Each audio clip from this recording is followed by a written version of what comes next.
शासनपति प्रभु महावीर स्वामी को हम वंदन करते हैं। सभी गुरु भगवंतों को तिकोतों के पद से वंदन करते हैं। श्रद्धावान भाई और बहनों, आपके अंदर विराजित आत्मा को माजलगांव से सुभाष कोठारी का सादर प्रणाम, सादर जय हिंद। उत्तराध्यायन सूत्र के 5वें वर्ग पर ये मेरा 24वां वीडियो है। उत्तराध्यायन के 5वें वर्ग के 18वें गाथा का हमारा वर्णन चल रहा था। मरणमपि स पुन्नानम जामेय मनुसूयनम विपसन्ना मनागयानम संजयानम उसी मवो। जैसे कि मैंने परंपरा से सुना है, संयमी और जितेंद्र पुण्य आत्माओं का मरण अति प्रसन्न एवं आघात रहित होता है। गुरु भगवान 18वें गाथा के अंदर समझाते हैं। हम कल चिंतन कर रहे थे, उस गाथा के आगे एक शब्द आया है, विपसन्ना। विपसन्ना यानी यहाँ पर विपसन्न मन्ना गयानम शब्द आया। विपसन्न मना गयानम यानी जो मन है, सबसे पहले हमें आगे बढ़ने के लिए मन शुद्ध होना। मन कलुषित रहा तो हम आगे नहीं बढ़ पाएंगे। इसीलिए गुरु भगवान समझाते हैं, प्रसन्न मन ये कषाय से दूर रहता है, और ऐसा मन जो है वो आगे बढ़ने में सहायक होता है।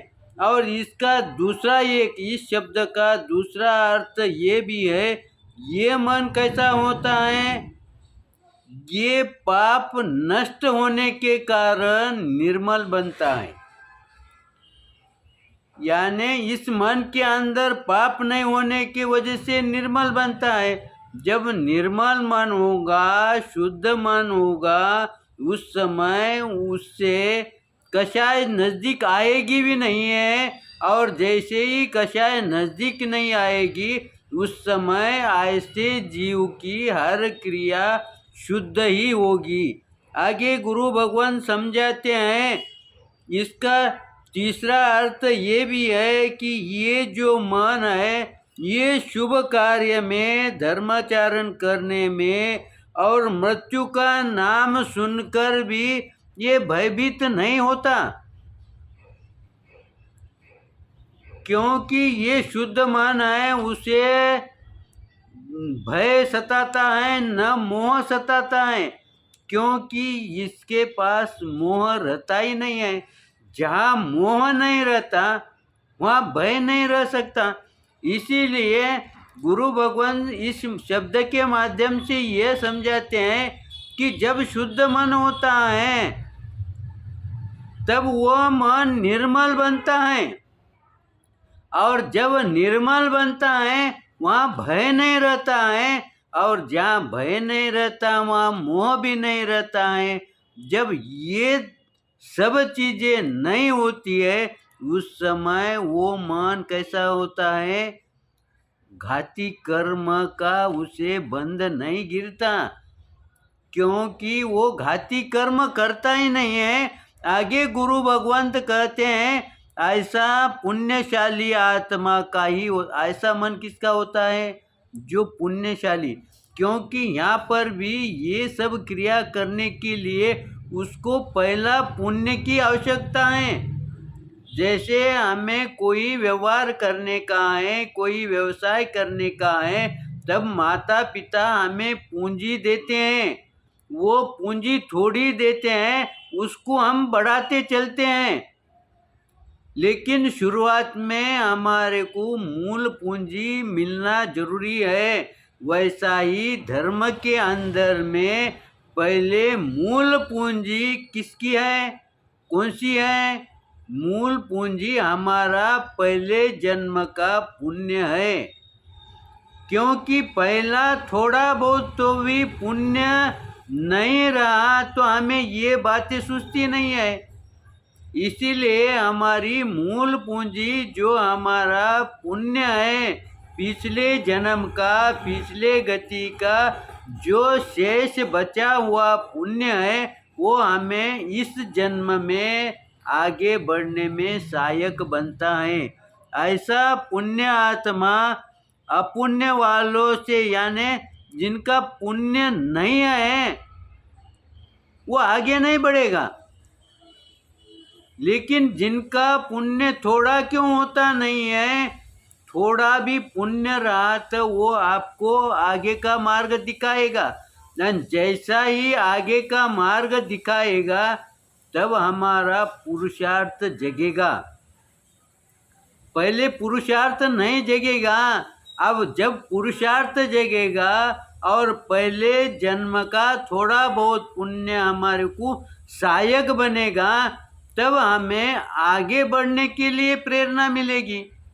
और जैसा जैसा वो आगे बढ़ता जाएगा वैसा वैसा उसका सही दिशा में, सही मार्ग पर उसका कदम बढ़ते रहता है। और इसीलिए ऐसे जीव का सम्यक जो है ना, ये प्रयत्नशील, क्योंकि यहाँ उसका प्रयत्न उसको सहायक बनता है। इसीलिए देखो, एक के बाद एक कड़ी जुड़ती जा रही है, वो किसी को जोड़ता नहीं है। इसीलिए हमारा लक्ष्य यही रहना चाहिए कि मेरा पुण्य कैसा बढ़े और मेरा पाप कैसा घटे। पाप कर्म करने को जाएंगे तो पाप कम नहीं होगा। सिर्फ इतना ध्यान दे कि मेरा पाप कैसा घटे और मेरा पुण्य कैसा बढ़े।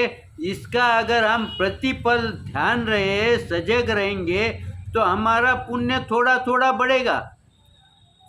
और बड़ा नहीं भी रहा तो कम से कम हम पाप अधिक न बढ़े, इसका अगर ध्यान रखेंगे तो हमारे को पुण्य बढ़ाने की कोशिश करना नहीं पड़ेगी, वो ऑटोमेटिक बढ़ेगा।